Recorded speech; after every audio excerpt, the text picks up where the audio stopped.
नमस्कार।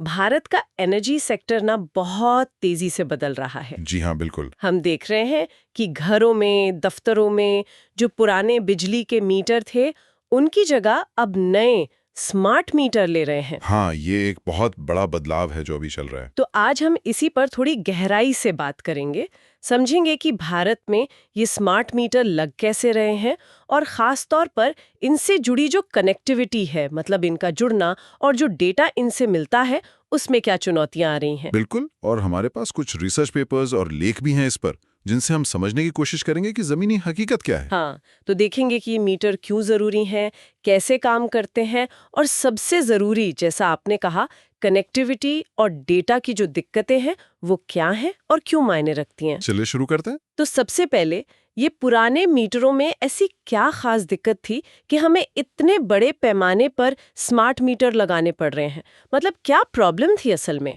देखिए, पुराने जो इलेक्ट्रोमैकेनिकल या शुरुआती इलेक्ट्रॉनिक मीटर थे, उनमें कई इश्यूज थे। सबसे बड़ा तो था मीटर रीडिंग का। हाँ, वो हर महीने कोई आता था रीडिंग लेने। जी, वो फिजिकल रीडिंग लेनी पड़ती थी। इसमें टाइम भी लगता था, पैसा भी खर्च होता था और गलतियां होने के चांस भी रहता था। मानवीय भूल आप कह सकती हैं। सही बात है। फिर बिजली चोरी या मीटर टैंपरिंग, मतलब मीटर से छेड़छाड़, इसका पता लगाना मुश्किल था। और ये भी नहीं पता चलता था कि कब किस समय बिजली की मांग ज्यादा है, ताकि ग्रिड को बेहतर मैनेज किया जा सके। हाँ, वो पीक लोड वाली बात। तो स्मार्ट मीटर इन सब का जवाब कैसे हैं? ये क्या अलग करते हैं? स्मार्ट मीटर असल में सिर्फ मीटर नहीं है, ये एक पूरे सिस्टम का हिस्सा है, जिसे हम एडवांस्ड मीटरिंग इंफ्रास्ट्रक्चर या एएमआई कहते हैं। ये पुरानी एएमआर यानी ऑटोमेटेड मीटर रीडिंग से बहुत आगे की चीज है। एएमआर से आगे? कैसे? एएमआर में क्या था कि डेटा ज्यादातर एक ही तरफ जाता था, मीटर से बिजली कंपनी तक। लेकिन एएमआई में होता है टू वे कम्युनिकेशन, दो तरफा संवाद। दो तरफा संवाद मतलब मीटर कंपनी से बात भी कर सकता है और कंपनी मीटर से भी। हाँ बिल्कुल, कंपनी दूर बैठे ही मीटर से रीडिंग ले सकती है, वो भी लगभग रियल टाइम में या बहुत छोटे अंतराल पर। और साथ ही कंपनी मीटर को कमांड भी भेज सकती है। कमांड? जैसे कि मान लीजिए किसी ने बिल नहीं भरा, तो कंपनी दूर से ही कनेक्शन काट सकती है। या नया कनेक्शन देना है तो वो भी रिमोटली हो सकता है। अच्छा, ये तो बहुत फर्क है। और भी फायदे हैं। बिल एकदम सटीक बनता है आप, क्योंकि रीडिंग ऑटोमेटिक है। बिजली चोरी या टैंपरिंग का पता लगभग तुरंत चल जाता है। और ये टाइम ऑफ डे टैरिफ लागू करने में मदद करते हैं। टाइम ऑफ डे टैरिफ मतलब दिन के अलग अलग टाइम पर बिजली का रेट अलग। जी हाँ, जैसे पीक आवर्स में जब सब लोग ज्यादा बिजली इस्तेमाल करते हैं, तब रेट थोड़ा ज्यादा हो सकता है, और ऑफ पीक आवर्स में कम। इससे लोगों को खुद ही बिजली बचाने की प्रेरणा मिलती है। ये तो बहुत इंटरेस्टिंग है। अच्छा, एक बात और, आपने कही थी कि उपभोक्ता भी इसमें सक्रिय भागीदार बन सकता है, वो कैसे? ये बहुत जरूरी पॉइंट है। स्मार्ट मीटर सिर्फ ये नहीं बताता कि आपने कितनी यूनिट किलोवाट बिजली जलाई, वो और भी बहुत कुछ बताता है। जैसे वोल्टेज कितना आ रहा है, करंट कितना है, पावर फैक्टर क्या है। पावर फैक्टर वो क्या होता है? मोटा मोटा समझे तो पावर फैक्टर बताता है कि बिजली कितनी कुशलता से इस्तेमाल हो रही है। अगर पीएफ कम है, मतलब कुछ बर्बादी हो रही है। ओके। तो उपभोक्ता ये सारी जानकारी या तो मीटर के डिस्प्ले पर देख सकता है, या आजकल ऐप्स वगैरह भी आ रहे हैं। इससे उसे पता चलता है कि उसके घर में बिजली की क्वालिटी कैसी है, कब ज्यादा खपत हो रही है। वो अपनी आदतें सुधार सकता है, या जरूरत हो तो जैसे वोल्टेज ज्यादा आ रहा है तो स्टेबलाइजर लगा सकता है। मतलब उपभोक्ता ज्यादा जागरूक हो सकता है। बिल्कुल।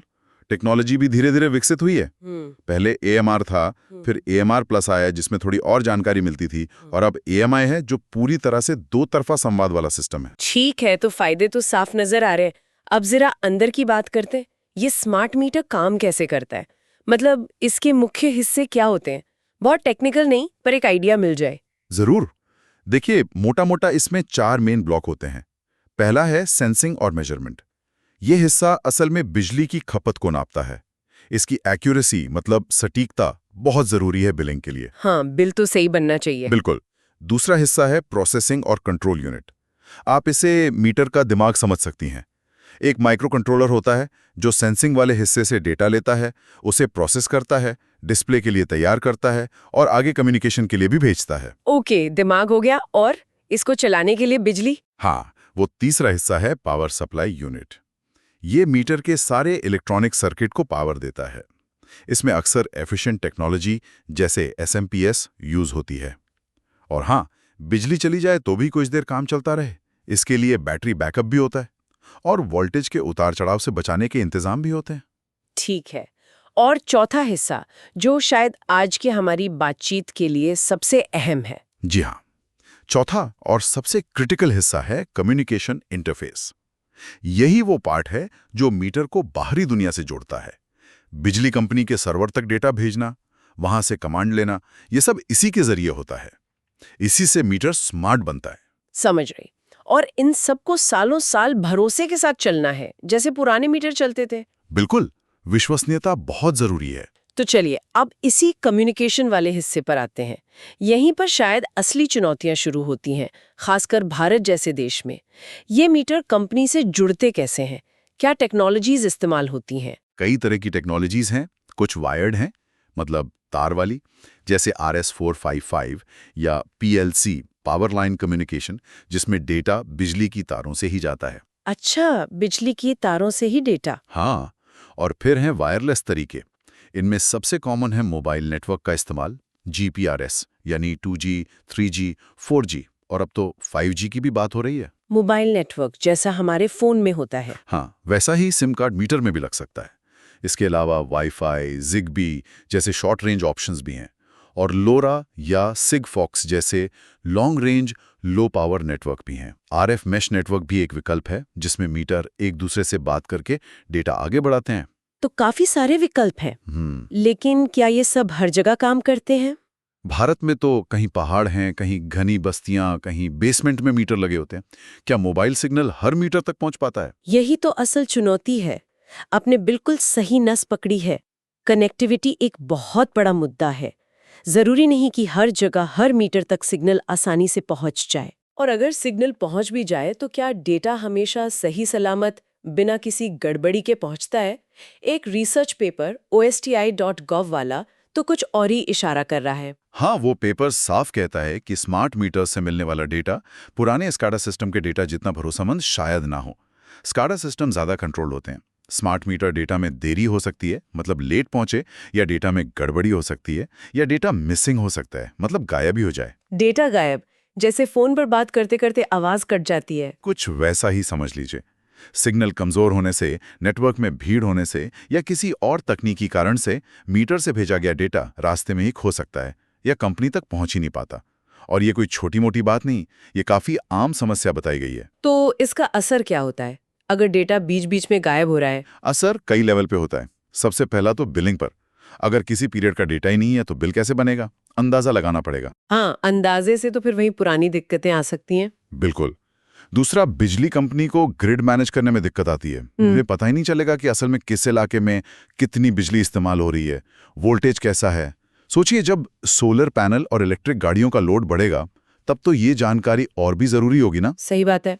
एक और स्रोत भी शायद यही कह रहा था कि लो वोल्टेज नेटवर्क की प्लानिंग मुश्किल हो जाती है। जी हाँ, अगर डेटा ही अधूरा या गलत है तो स्मार्ट ग्रिड बनाने का जो पूरा सपना है वो कैसे पूरा होगा? ये स्मार्ट मीटर की स्मार्टनेस पर ही सवाल खड़ा कर देता है। तो फिर इसका हल क्या है? क्या करें अगर डेटा गायब हो रहा है? क्या उसे वैसे ही छोड़ दें? नहीं नहीं, इसके लिए तकनीकें हैं। इन्हें कहते हैं डेटा इम्प्यूटेशन, मतलब खाली जगहों को भरना। खाली जगह भरना कैसे? कुछ आसान तरीके हैं, जैसे लीनियर इंटरपोलेशन, LI। मान लीजिए 2 बजे का डेटा है और 4 बजे का है, लेकिन 3 बजे का गायब है। तो ये तरीका 2 और 4 बजे के डेटा के बीच एक सीधी लाइन खींचकर 3 बजे का अनुमान लगा लेता है। अच्छा, औसत जैसा कुछ। हाँ, पर ये छोटे गैप्स के लिए ही ठीक है। अगर कई घंटों का डेटा गायब हो तो ये गलत हो सकता है। दूसरा तरीका है हिस्टोरिकल एवरेज, HA। इसमें देखते हैं कि पिछले हफ्ते उसी दिन उसी समय कितनी खपत हुई थी, या पिछले कुछ दिनों का औसत क्या था। ये शायद लंबे गैप के लिए बेहतर हो सकता है अगर आपका पैटर्न रोज एक जैसा हो। लेकिन सोचिए, अगर आज छुट्टी है और कल वर्किंग डे था तो पैटर्न तो अलग होगा। तो HA भी हमेशा सही नहीं होता। तो क्या कोई और बेहतर तरीका है? भारत जैसे देश के लिए जहां लाखों मीटर लगने हैं, कोई ज्यादा भरोसेमंद तरीका चाहिए होगा। हाँ, इसीलिए वो OST वाला पेपर एक बेहतर तरीका सुझाता है, optimally weighted average, OWA। Optimally weighted average, ये क्या करता है? ये बड़ा स्मार्ट तरीका है। ये LI और HA दोनों का मिक्सचर इस्तेमाल करता है। ये देखता है कि डेटा कितनी देर से गायब है। अगर गैप छोटा है तो ये LI को ज्यादा वजन देता है, मतलब हाल के ट्रेंड पर ज्यादा भरोसा करता है। और अगर गैप लंबा है? तो ये HA को ज्यादा वजन देता है, मतलब पुराने पैटर्न पर ज्यादा भरोसा करता है। ये एक तरह से दोनों तरीकों की अच्छाइयों को मिला देता है, और ये कैलकुलेशन में भी तेज है, जो इतने सारे मीटरों के लिए जरूरी है। रिसर्च में पाया गया कि ये मौजूदा तरीकों से बेहतर नतीजे देता है, खासकर जब डेटा लंबे समय के लिए गायब हो। अच्छा, तो ये सिर्फ एक जुगाड़ नहीं है, बल्कि एक सोचा समझा समाधान है डेटा गैप से निपटने का। जी हाँ, क्योंकि अगर हम डेटा गैप्स को ठीक से नहीं भरेंगे तो आगे का सारा विश्लेषण, सारी प्लानिंग गड़बड़ा सकती है। भरोसेमंद डेटा ही स्मार्ट ग्रिड की नींव है। बिल्कुल सही। अच्छा, मान लीजिए अब हमने ओरवा जैसी तकनीकों से डेटा को सुधार लिया। अब हमारे पास काफी हद तक पूरा और भरोसेमंद डेटा है। तो बिजली कंपनियां इस अच्छे डेटा का क्या कर सकती हैं? कुछ खास फायदे? हाँ, फायदे हैं। वो और भी वाला पेपर इसी पर फोकस करता है। स्मार्ट मीटर से जो डिटेल्ड डेटा मिलता है, जैसे हर कुछ मिनट की वोल्टेज रीडिंग, उससे कंपनियां अपने लो वोल्टेज LV नेटवर्क को बेहतर समझ सकती हैं। लो वोल्टेज नेटवर्क मतलब जो हमारे घरों तक बिजली लाता है? हाँ, वही। अक्सर कंपनियों के पास इस नेटवर्क का बहुत डिटेल्ड या अप टू डेट नक्शा नहीं होता। उन्हें ठीक से नहीं पता होता कि कौन सा घर किस ट्रांसफार्मर से और किस तार से जुड़ा है। लेकिन स्मार्ट मीटर डेटा से ये कैसे पता चलेगा? दो चीजों से। एक तो जो मीटर एक ही तार पर आसपास लगे होते हैं, उनके वोल्टेज में उतार चढ़ाव एक जैसा होता है, तो उनके वोल्टेज पैटर्न की समानता, कॉरिलेशन देखी जाती है। दूसरा, मीटरों की लोकेशन, यानी वो कहाँ लगे हैं, ये जानकारी इस्तेमाल होती है। इन दोनों को मिलाकर और कुछ स्मार्ट एनालिसिस करके कंपनी नेटवर्क के स्ट्रक्चर का अंदाजा लगा सकती है, तारों की हालत का पता लगा सकती है। अरे वाह! मतलब बिना तार खोदे ही अंदर की जानकारी मिल सकती है। हाँ, काफी हद तक। और ये जानकारी फिर नेटवर्क की मरम्मत, अपग्रेड करने या भविष्य में कहाँ और लोड बढ़ सकता है, इसकी प्लानिंग में बहुत काम आती है।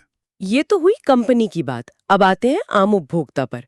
उसके लिए इस डेटा का क्या मतलब है? वो iOS एयर जर्नल वाला जो अध्ययन था, उसमें क्या निकला था उपभोक्ता के लिए? हाँ, वो एक प्रैक्टिकल केस स्टडी थी। उसमें एक घर में स्मार्ट मीटर लगाया और पुराने मीटर से तुलना की।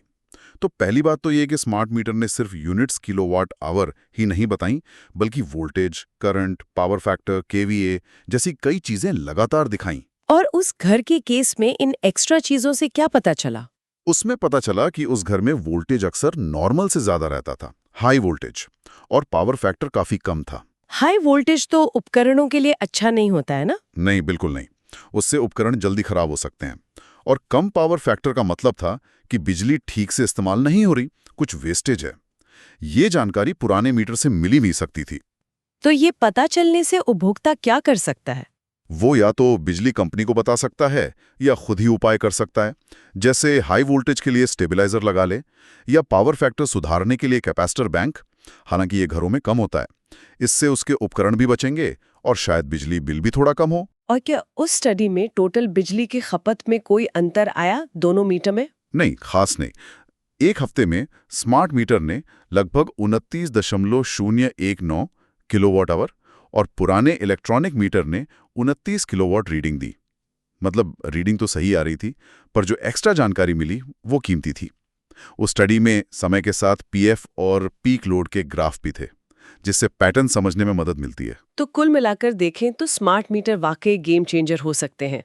बेहतर बिलिंग, चोरी बर्बादी में कमी, ग्रिड मैनेजमेंट, उपभोक्ता जागरूकता, फायदे तो बहुत है। हाँ, पोटेंशियल तो बहुत है। लेकिन जैसा हमने आज की बातचीत में समझा, सिर्फ मीटर बदल देना काफी नहीं है, राह में कांटे भी हैं। बिल्कुल सही कहा। कनेक्टिविटी और डेटा क्वालिटी, ये दो सबसे बड़ी चुनौतियां उभर कर आ रही हैं। अगर मीटर ठीक से कनेक्ट ही नहीं हो पा रहा या डेटा बीच बीच में गायब हो रहा है, तो उसकी स्मार्टनेस का क्या फायदा? मतलब हार्डवेयर तो लगा दिया, पर सॉफ्टवेयर और नेटवर्क अगर कमजोर रह गया तो पूरी बात नहीं बनेगी। जी, भारत जैसे विशाल और विविध देश में जहां करोड़ों मीटर लगने हैं, एक मजबूत, भरोसेमंद कम्युनिकेशन नेटवर्क बनाना और फिर उस डेटा को संभालने, साफ करने जैसे OMSA और उसका सही विश्लेषण करने की क्षमता विकसित करना बहुत जरूरी है। इसके बिना स्मार्ट ग्रिड का सपना अधूरा रह जाएगा। हाँ, ये सिर्फ मीटर लगाने का प्रोजेक्ट नहीं है, ये एक पूरा इकोसिस्टम बनाने का प्रोजेक्ट है। सही कहा। डेटा जब तक एक्शन लेने लायक न हो, तब तक वो सिर्फ शोर है। सवाल छोड़ जाते हैं, भारत इतनी बड़ी महत्वाकांक्षा के साथ करोड़ों स्मार्ट मीटर लगा रहा है। ऐसे में हम ये कैसे पक्का कर सकते हैं कि कनेक्टिविटी की दिक्कतें या डेटा गैप्स के कारण इन मीटरों की स्मार्टनेस फीकी ना पड़ जाए?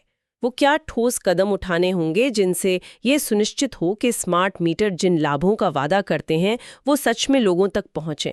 और आखिर कितनी डेटा क्वालिटी, कितनी विश्वसनीयता काफ़ी मानी जानी चाहिए उपभोक्ताओं के लिए भी और बिजली कंपनियों के लिए भी, ताकि ये पूरा प्रयास सफल माना जाए? सोचिएगा ज़रूर।